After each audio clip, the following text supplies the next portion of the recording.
يسعد لي مساكم، مساكم ورد وعسل. ان شاء الله رايح 3 مكانات سياحية موجودة بمدينة صلالة.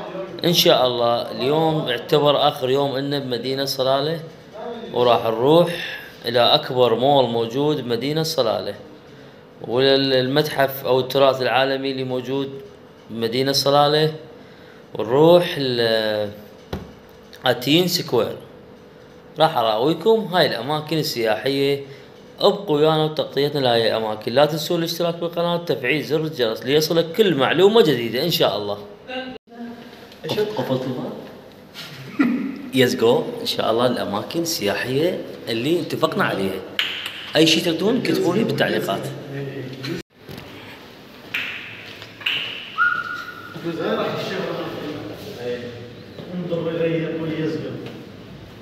صاعد عاطل شنو؟ لا صاعد لي فوق. ارجع.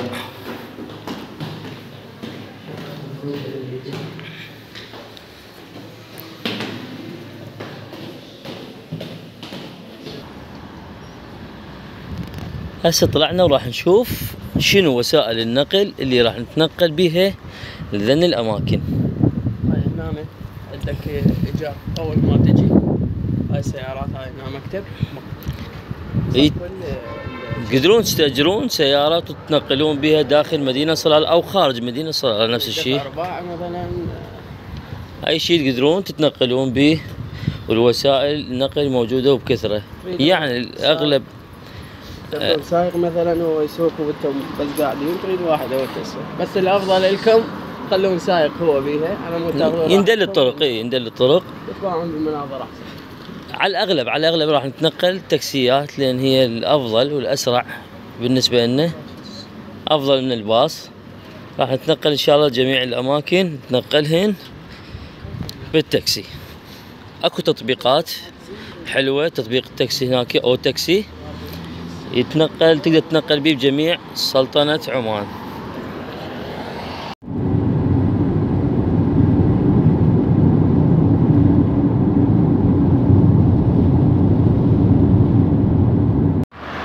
اول مكان سياحي وصلنا له وهو منتزه البليد الاثري.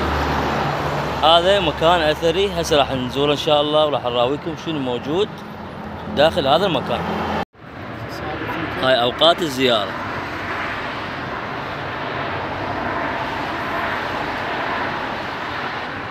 على المود تقدرون ترتبون برامجكم.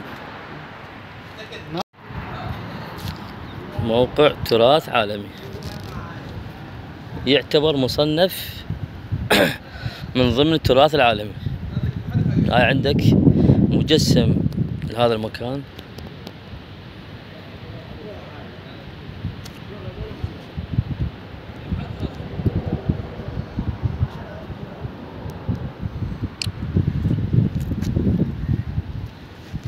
هاي عندك عربات يقومون بالجولات السياحية. اعتقد 1 ريال عماني يوديك للجولات الباقية.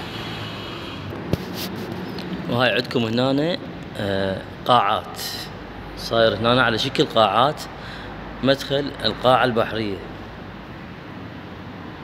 عندك هاي الغرف، كل هالقاعات كلها من ضمن التراث. بس راح اراويكم نظرة معينة على المكان.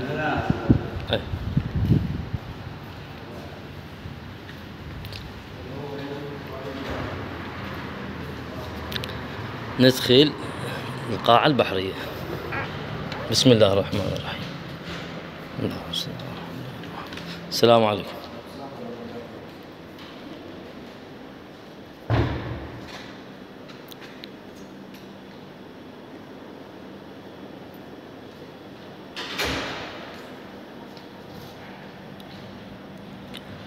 أنا عاد افترض في ناس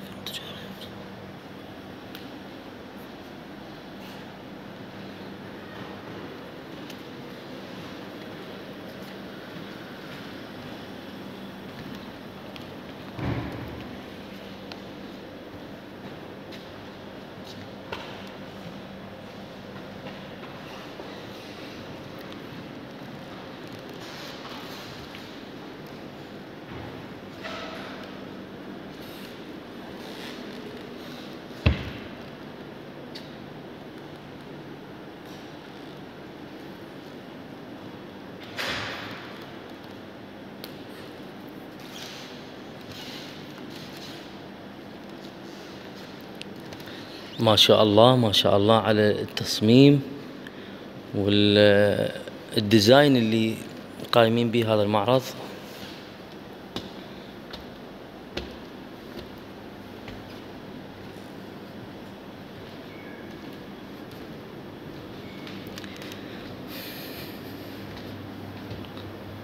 حتى السفينة شلون مسوينها ومرتبينها.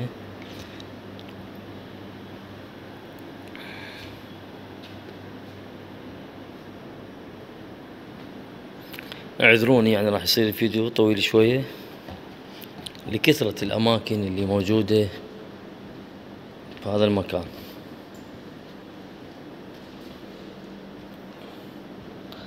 هاي الحبال اللي يجرون بيها السفن.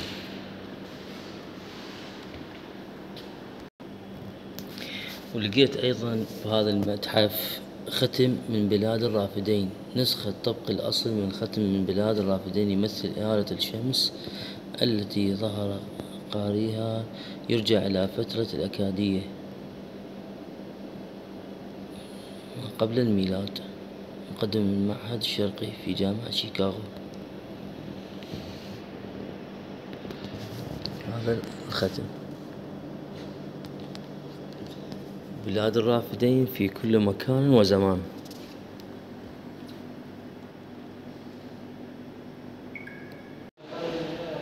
وأيضا وجدت تمثال جودية الأكادية. هاي شوفوا هاي يمكن هاي مجسمات موجودة بالمركز التراث.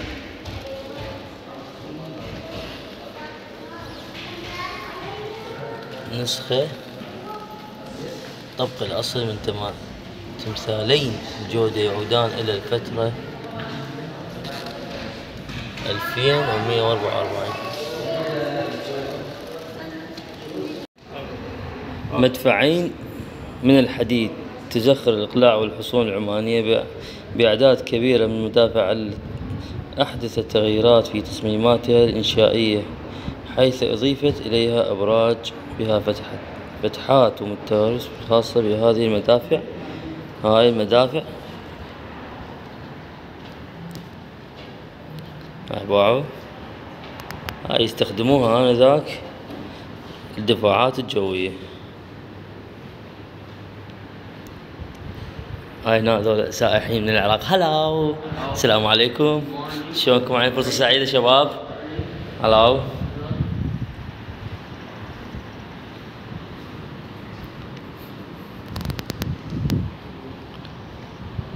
هاي عندك من هنا هسه القاعات الباقية هم راح نروح ونشوف ان شاء الله. وانا هسه راح اراويكم قاعة الافلاج. الافلاج يعني الممرات المائية. الممرات المائية آنذاك شلون كان يمر المي ويسوون يفتحون يعني ثغرات يوصلون المي للأماكن الباقية. عرض مقطعي لنموذج نظام الإفلاج في عمان.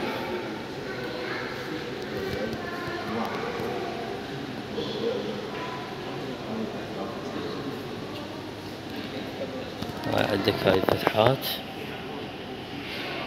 ممرات المائية.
نيزك القمر.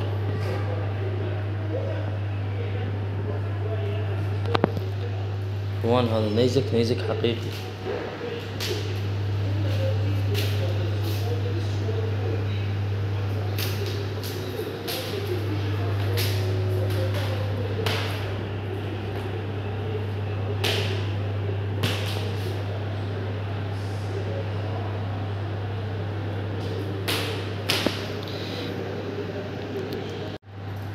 هاي نيازك كلها نيازك حقيقية وجايبينها وخالينها بهذا الموقع تراثي. يعني ذني كلهن واقعات بسلطنة عمان، وكلهن مجمعينهن كاتبين عليهن اساميهم حتى التاريخ مالتهم. اخوان هذا مجسم قلعة بهلان، يعني تعود ما قبل الاسلام تاريخها. بس راح اراويكم القلعة والتصميم مالتها شلون كان قبل.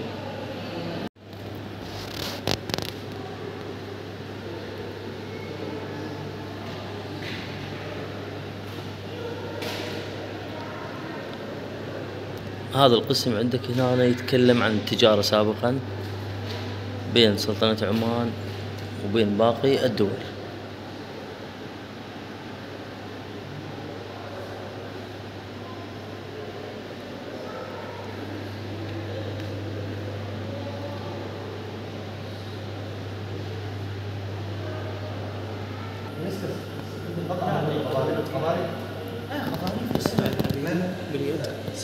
مدفع البليد. اخوان هذا مدفع حديدي يعود يعني تعود للقرن السادس عشر للميلاد. هاي الكرات مالته يحمل 10 كرات. هسه بالعهد الحديث يعتبر قاذف.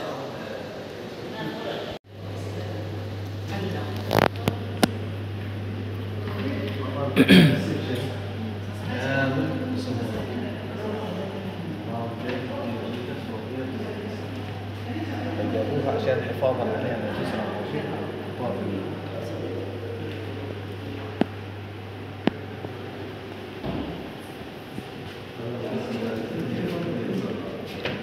قطع خشبية عبارة عن معالم تعود إلى القرن السابع عشر للميلاد.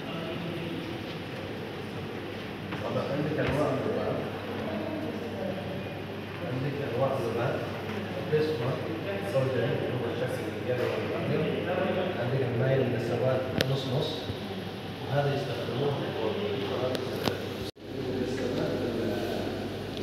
مجموعة من البنات فصيل عباس حيدر تعود إلى الفترة ما بين القرن الثامن إلى القرن العاشر الميلادي.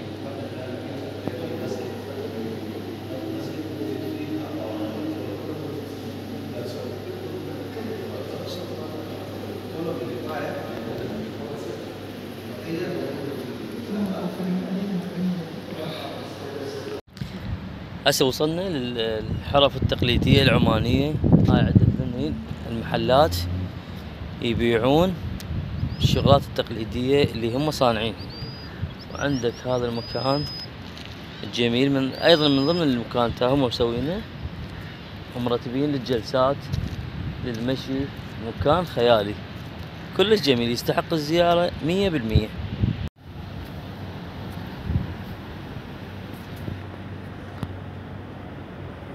هاي عندكم هنا ذن المحلات الحرف التقليدية.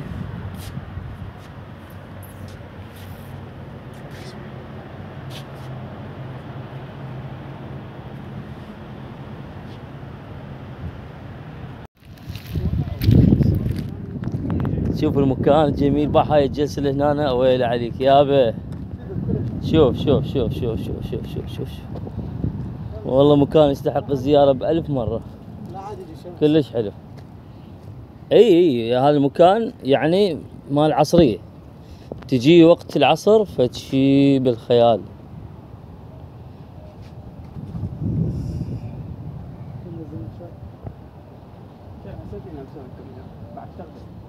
اي والله صدق صدق كأنها سفينة. والله شي حلو، اشي طيب على قولة الاردنيين، اشي جميل.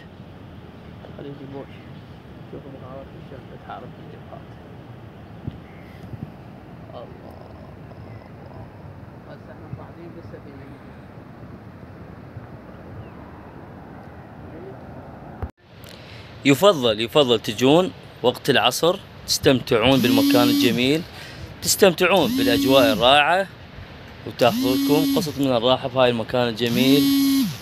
وهاي الاجواء الرائعة هي يمكن تشوفونها قدامكم،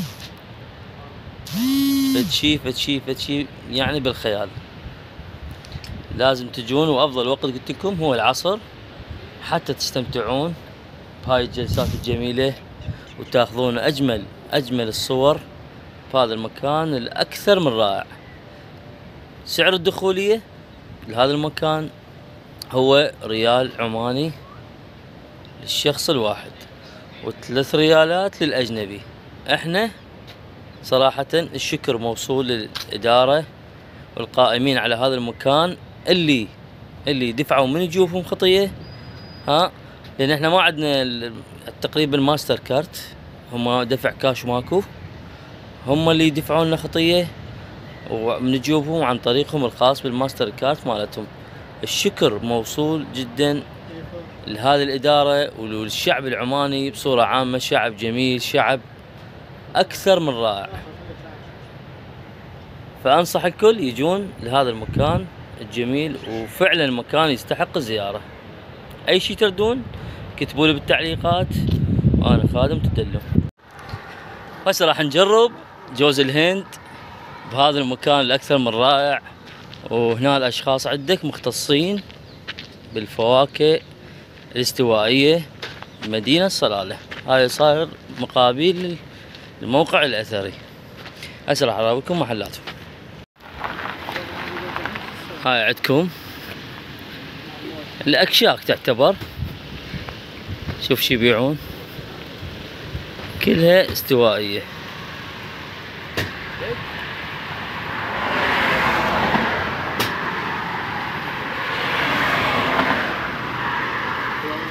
السلام عليكم. عندك الحبة الوحدة ب350 بيسة، وهنا ب200. جوز الهند ب200 بيسة.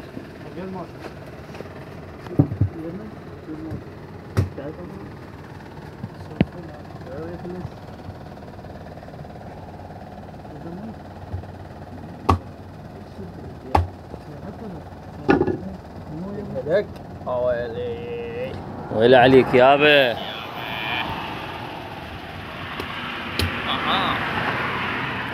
يطرها طر. وين راح ابن الملحة؟ اشكها بشك.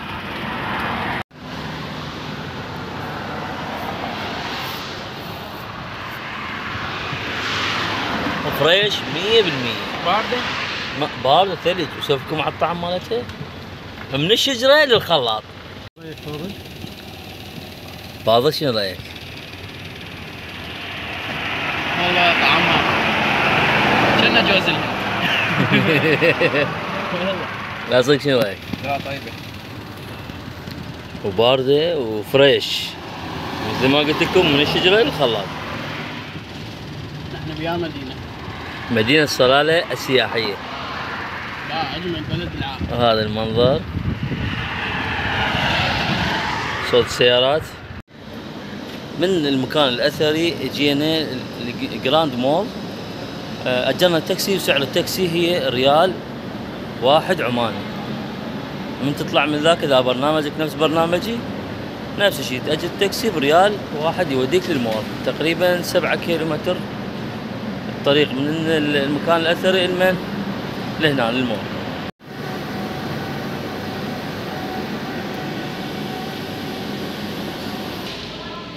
هاي عندك هنا جميع البنوك تقدر منها، اذا عندك الماستر كارت او كذا تقدر تسحب من هنا فلوس.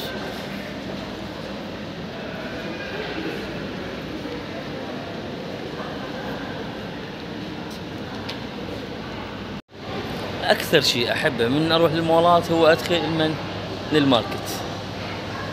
اكثر شيء احبه هو مراكز التسوق اللي داخل المول.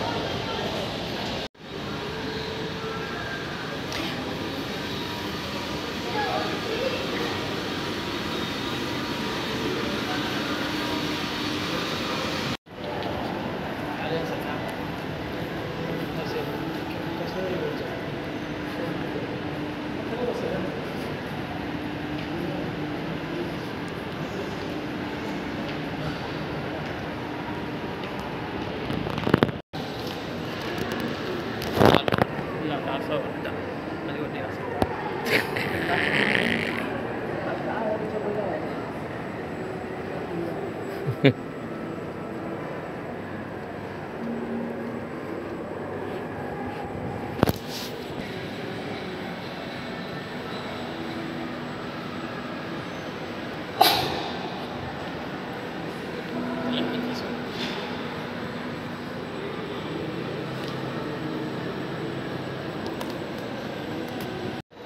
والشيء الثاني اللي احبه بكل مول ادخله هو قسم المطاعم. ويلي عليك يابا الريحه اللي تجيك، ويلي ويلي ويلي ويلي.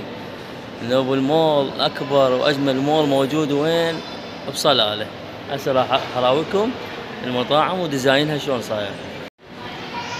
هاي شلون الشاميه يصير، هاي اللي اسمه الذره، نفس الذره تصير، هي ذره. هاي الاكشاك قيد التنفيذ ان شاء الله، قيد الترتيب اللي راح يسوونها. شوف قريبا ان شاء الله افتتاحيات. هاي الديزاين الراقي للمطاعم الراقية الجميلة في جراند مول. هاي الجلسات الحلوة. وهنا قسم الالعاب، العاب الاطفال. هنا تقدر تجيب اطفالك ويستمتعون بهذا المكان الجميل. راح تتفاجئون كمية الالعاب الموجودة داخل هذا المكان. بلاي ستيشن.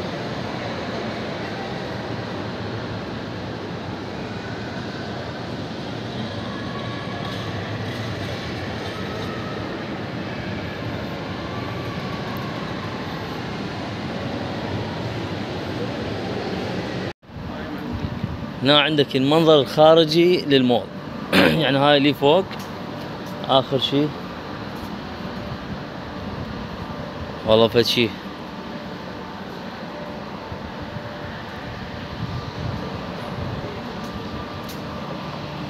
هاي المطاعم تعتبر لي فوق صايرة كلش، حسك باجواء. هنا عندك احتفاليات يسوون ومهرجانات.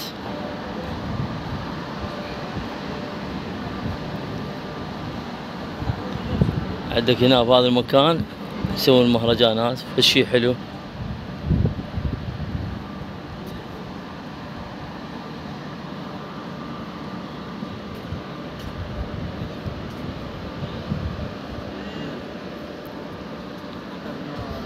السلام عليكم. شي حلو من تروح المول وتشوف المطاعم خالينها اخر شي لي فوق، والمناظر اللي تجيك فشي كلش روعة. وديزاين يعني ايش قد رحت مولات حول العالم ما لقيت ديزاين والمطاعم خالينها باعلى شي. والله فشي كلش حلو.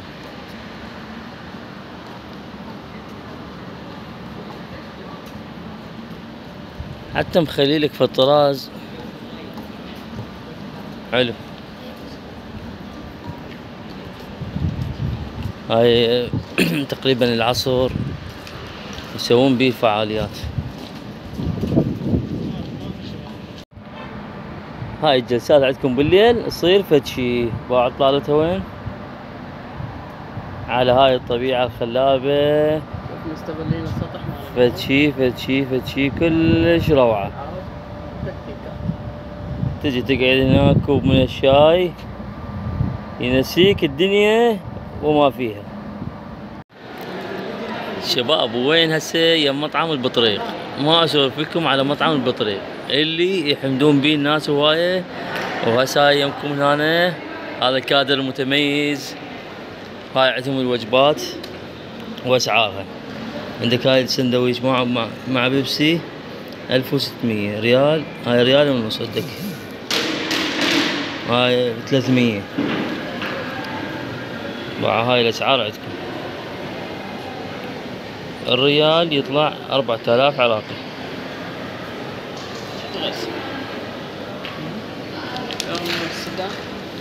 هاي عندهم البيتزا وهاي اسعارها.